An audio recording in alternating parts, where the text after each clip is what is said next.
या बातमीपत्राचे प्रायोजक आहेत डॉक्टर कोठेज gastro liver care and GI endoscopy centre, सोलापुरातील अत्याधुनिक गॅस्ट्रो उपचार केंद्र.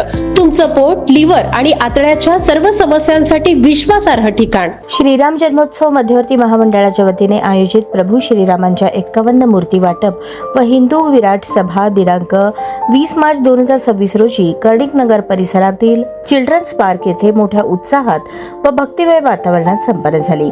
या प्रसंगी प्रमुख पाहुणे म्हणून तेलंगणाचे आमदार राजसिंह ठाकूर, जत विधानसभेचे आमदार गोपीचंद पडळकर, समस्त हिंदू आघाडीचे संस्थापक अध्यक्ष मिलिंद भाऊ एकबोटे, सोलापूरचे महापौर विनायक कोंड्याल, श्रीराम जन्मोत्सव मध्यवर्ती महामंडळाचे उत्सव अध्यक्ष डॉक्टर सूर्यप्रकाश राजेश कोठे, संस्थापक अध्यक्ष सुधीर बहिरवाडे यांच्यासह मान्यवर उपस्थित होते.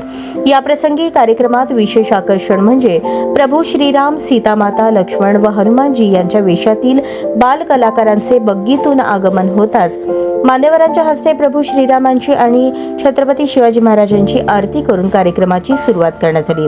यावेळी मान्यवरांचा सन्मान मध्यवर्ती महामंडळाचे उत्सव अध्यक्ष डॉक्टर सूर्यप्रकाश कोठे यांच्या हस्ते संपन्न झाला.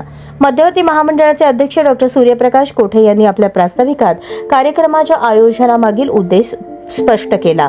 समाजात सद्भावना वाढवणे, तरुण पिढीला श्रीरामांच्या आदर्शांची जाणीव करून देणे आणि धार्मिक परंपरेचे जतन करणे हा या उपक्रमामागचा हेतू असल्याचे त्यांनी सांगितले. गोपीचंद पडळकर म्हणाले, उपस्थित जनसमुदायाला मार्गदर्शन करताना ते म्हणाले, हिंदू समाजाच्या एकतेचा, संस्कृतीच्या जतनाचा आणि धर्माभिमानाचा प्रभावी संदेश देण्यात आला. श्रीरामांच्या आदर्शावर चालत राष्ट्रभक्ती आणि सामाजिक एकात्मता अधिक बळकट करण्याचा निर्धार व्यक्त करण्यात आला. मिलिंद एकबोटे म्हणाले, मुसलमानांनी मंदिरे तोडली पण हिंदूंनी त्यांच्याकडून राम जन्मभूमी हिसकावून घेतली. त्याचे श्रेय राष्ट्रीय स्वयंसेवक संघ, भाजपा आणि विश्व हिंदू परिषदेला जाते. राजसिंह ठाकूर म्हणाले, छत्रपती संभाजी महाराजांच्या पवित्र महाराष्ट्रात औरंगजेबाची कबर आम्हाला मान्य नाही. छावा चित्रपट आल्यानंतर आता संपूर्ण भारतातील हिंदूंची हीच मागणी आहे की ती कबर उखडून फेकावी. इतिहास लिहिण्याचे, धर्मकार्य करण्याची संधी फार कमी लोकांना मिळते, त्यामुळे ही संधी गमावू नका असे आवाहन त्यांनी मुख्यमंत्री फडणवीस यांना केले.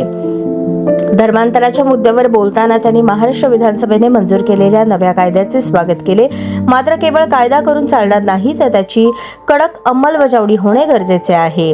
छत्तीसगडमध्ये धर्मांतर करणाऱ्यांना जन्मठेपेची शिक्षा दिली जाते, तसाच कठोर पवित्रा महाराष्ट्रातही घ्यावा अशी मागणी केली. गोवंश हत्येबाबतही चिंता व्यक्त केली. सोलापूरमधील प्रश्नांवर भाष्य करताना त्यांनी लँड जिहादचा आरोप केला. सरकारी जमिनींवर जिथे अनधिकृतपणे हिरवे झेंडे लावले आहेत तिथे भगवा फडकवण्याचे कार्य करावे असे ते म्हणाले. त्यानंतर मध्यवर्ती महामंडळाचे उत्सव अध्यक्ष डॉक्टर सूर्यप्रकाश कोठे यांच्या वतीने प्रभू श्रीरामांच्या 51 मूर्तींचे वाटप मान्यवरांच्या हस्ते करण्यात आले.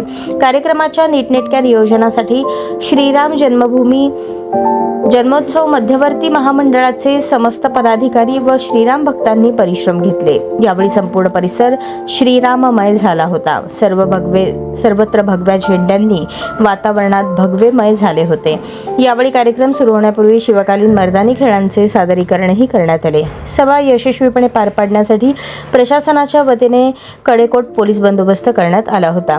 संपूर्ण कार्यक्रमाचे सूत्रसंचालन मंगेश लामकाने व राधिका जाधव यांनी केले.